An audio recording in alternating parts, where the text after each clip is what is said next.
Vamos a estar hablando sobre la prédica de la enseñanza y sabemos que el apóstol Pablo le dice a Timoteo que se presente como un obrero, ¿verdad? Que está preparado, digno, que puede manejar bien la palabra del Señor. ¿Cómo ustedes se preparan para la prédica, para la enseñanza en sus vidas? ¿Qué aspectos creen que son de importancia en esto? Otto, si nos puedes ayudar. Bueno, nosotros somos personas que tenemos como ministerio la divulgación de la verdad, la proclamación del Evangelio. Y eso es una prioridad en nuestras vidas. Lo que quiere decir que si eso es una prioridad, nosotros tenemos que tener el convencimiento de que la Escritura dice que eso es una prioridad. No es que nosotros nos hemos inventado eso. Cuando nosotros nos vamos a Hechos, capítulo 6, vemos que hay una situación que se da en la iglesia de Jerusalén por asuntos de servicio. La población cristiana creció tanto que ellos no tenían la capacidad o la coordinación de una respuesta justa. Entonces, los apóstoles dijeron algo importante, y lo dicen dos veces, que nosotros vamos a persistir en la oración y en la palabra. La palabra nos nutre a nosotros para nosotros nutrir al rebaño. Entonces, nosotros tenemos que tener esa convicción, primero porque ella nos dice que nosotros tenemos que hacer eso. Ahora, la manera en que nosotros los hacemos también va a definir muchas cosas de cuán óptimo va a ser ese estudio. Entonces, nosotros vemos de una manera sugerente que el salmista dice: de mañana oirá mi voz, y de mañana siempre habla de buscar el rostro de Dios por las mañanas. El Señor Jesús se levantaba muy temprano a orar. Entonces, en mi modo de ver, mi tiempo con el Señor de yo estudiar la palabra siempre es por la mañana. Lo primero que hago en la mañana es enfrentarme a Dios en oración y leer la palabra de Dios y meditar en ella. Muchos de mis sermones van a salir de ese tiempo devocional. Ahora bien, yo creo que hay distintas motivaciones en el estudio de la palabra. Está el estudio de la palabra para que Dios me hable a mí de una manera devocional, donde yo medito en ella, donde yo me deleito en Dios, donde el tiempo puede ser mayor o menor, pero aquello es para mí, entre Dios y yo, en esa intimidad con el Señor, en esa relación estrecha donde yo me enfrento al Padre para que Él me hable por medio de su palabra, orar la palabra. Y otra es la lectura, que aunque yo quiero que Dios me hable, el fin último no soy yo, sino que quiero comunicarle a otros. Entonces, eso, pues, uno determina cómo uno lo va a hacer. Yo tengo mis días específicos para leer la palabra y estudiarla con el propósito de cumplir con una serie de requerimientos de comunicación de la palabra que yo mismo me he propuesto, los compromisos que tengo de enseñar en el seminario, en la predicación los domingos y todas estas cosas. Pero yo separo la lectura devocional de la lectura, vamos a decir, académica, con el propósito de investigar y de hacer todo ese tipo de cosas. O sea que, de cierta forma, algo que dices que es clave es tener un convencimiento, una convicción que la palabra, si vamos a predicar la palabra de Dios, la palabra nos llama a eso y debemos de nutrirnos de esa palabra. Sí, la motivación de estudiar la palabra de Dios es la evidencia interna que encontramos en ella de que tenemos que hacerlo como expositores de ella. Gerson, ¿cómo se ve eso en tu vida, ese proceso de preparación para tú predicar la palabra? Sí, coincido con el pastor Otto. Y añado a eso que incluso el tiempo de preparación de un mensaje, por ejemplo, no debe estar despojado de este elemento devocional. O sea, al margen de que será más técnico porque quiero ver qué es lo que el pasaje me dice en su contexto, tomar en cuenta y demás. Pero parte del proceso de preparación en oración no solamente es: Señor, ayúdame a entender lo que voy a comunicar, ayúdame a preparar y para comunicarlo de una manera clara, persuasiva. Quizás en el medio de ese proceso está: ¿y este pasaje es cierto en mi vida? Si este pasaje contiene una promesa, un mandato o una afirmación, ¿cómo este pasaje habla a mi vida en particular? Porque yo no me puedo divorciar de eso. O sea, yo voy a comunicar un mensaje que es cierto para la congregación o para el grupo que me va a escuchar, pero es cierto para mí también. Uno puede añadir este elemento devocional en nuestra preparación, ¿verdad? Al margen que usemos las herramientas que están ahora disponibles, que gracias a Dios tenemos estas herramientas hoy día, pero ayuda mucho no divorciar este aspecto de, sí, es algo que estoy preparando, hay un aspecto académico, pero también hay un aspecto devocional, y yo creo que eso enriquece el proceso de preparación. Cuando se están preparando y están pensando en sus congregaciones, están en ese proceso de preparación para predicarles, no para... Yo hago una diferencia entre una enseñanza que se da una clase a un momento de proclamación de la palabra del Señor. ¿Cómo ustedes también se preparan para ayudarles a la congregación a aplicar esas verdades a su vida? No sea simplemente algo académico, sino que sea algo que ellos puedan poner en práctica en sus vidas. Bueno, hablábamos de hace un rato, en otra grabación, y en el Antiguo Testamento nos encontramos con Esdras, que estudiaba la ley de Dios, la aplicaba a su vida y enseñaba a otros. Ese es el orden que nosotros debemos modelar.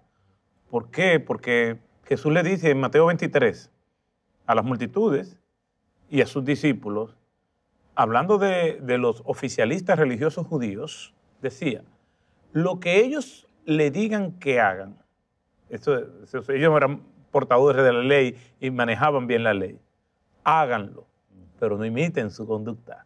El gran problema es que yo puedo conocer la verdad y no vivirla. Entonces yo tengo que comunicar la verdad y tiene que haber una congruencia entre lo bueno que yo digo, lo verdadero que yo digo y lo correcto que yo hago.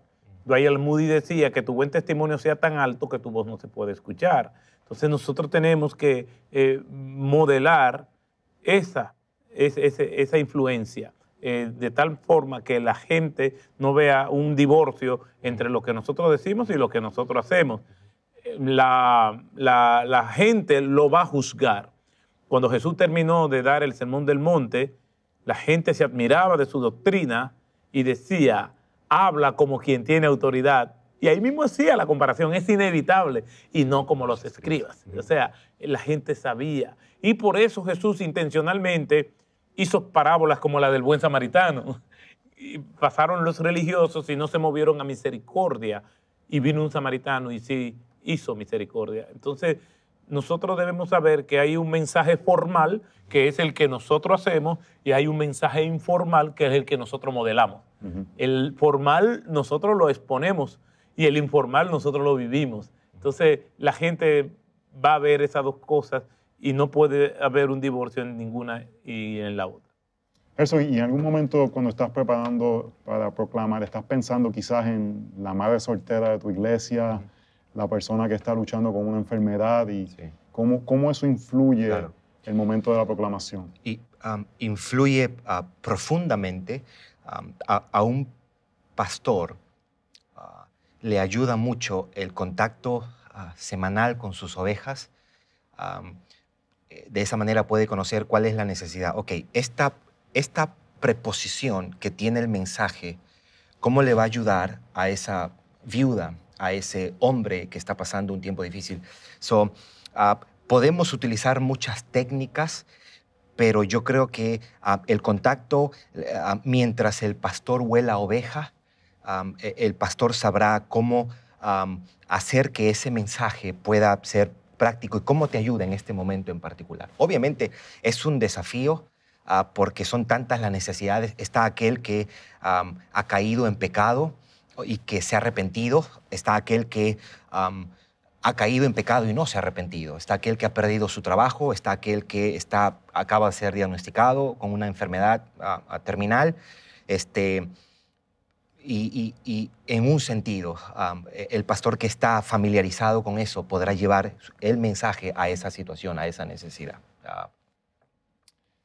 Ya mismo, ya estamos como por terminar. ¿Qué consejo práctico le darías a esta persona que está semana tras semana predicando en aspectos que le pueden ayudar a poder ser un predicador fiel cuando llegue ese domingo? ¿Cómo se va a ver esa semana y qué cosas le puede animar? Bueno, los predicadores nunca nos desconectamos del sermón. Tienes que tener tu tiempo con Dios para que no sea un simulador. Como dice Gerson, tiene que modelar y tiene que estar en contacto con Dios para que nosotros podamos ser personas auténticas. Y lo otro, escuchar a otros predicadores, es bueno, porque el predicador se puede concentrar solamente en dar y no recibir. Entonces, escuche buenos predicadores, pero ¿qué es un buen predicador y qué no es un buen predicador? Eso será tema de otra sesión, pero no de esta. Pero realmente tiene que escuchar buenos predicadores donde usted vea que diga predicación es positiva. Eso quizás es un buen indicio rápido para que sepa lo que es una buena predicación. Gerson, ¿algún consejo? ¿Algún consejo práctico? Yo creo que hoy día, como dije hace un momentito, estamos viviendo un tiempo especial porque tenemos tantas herramientas, pero yo creo que el líder, el maestro, el pastor debe trabajar primeramente, esforzarse por entender el texto, por entenderlo, comprenderlo, abrazarlo, discernirlo y usar.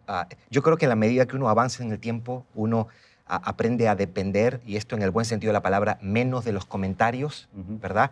Y usa los comentarios como para enriquecer lo que él ha trabajado durante la semana.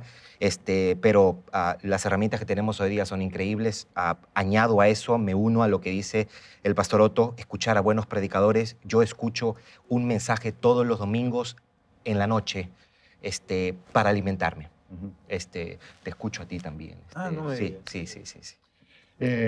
Yo diría también que hay diferentes formas de atacar, ¿verdad? La labor. Yo creo que tú dices algo importante, no nos divorciamos nos separamos de la prédica que vamos a tener el domingo. Uno de mis consejos es comienza lo más pronto posible en la semana. Bruce Mawini, predicando con frescura. Sí, y continúa yendo sobre el tema, trata de lo más posible hacer el trabajo exegético, ¿verdad? Fielmente. Pero comienza también a ver cómo esa verdad se ve en el contexto que tú estás viviendo. Y para mí algo que es importante es, durante ese proceso, saca tiempo para tú arrepentirte, para tú adorar al Señor, para tú buscar cómo ese texto tiene que ver con tu vida. Y párate con la convicción de que la palabra de Dios transforma personas. Así es. Domingo tras domingo, la palabra del Señor va a hacer el trabajo. Hay como un balance entre ser como demasiado arrogante, pero yo creo que puede ser demasiado humilde en un sentido de no tener la confianza del Espíritu Santo de Dios va a hacer la obra. La obra. Era lo que, cuando le preguntaron a Lutero, ¿qué tú hiciste para lograr esto, la Reforma Protestante? Y él dijo, yo no hice nada. Yo enseñé, escribí y prediqué la palabra de Dios, el trabajo lo hizo la palabra, yo me iba a dormir o a tomar cerveza. Entonces, es la palabra que hace, que hace la obra en los corazones de los hombres. Con este comentario de Lutero terminamos el tema. Gracias por poder compartir este tiempo.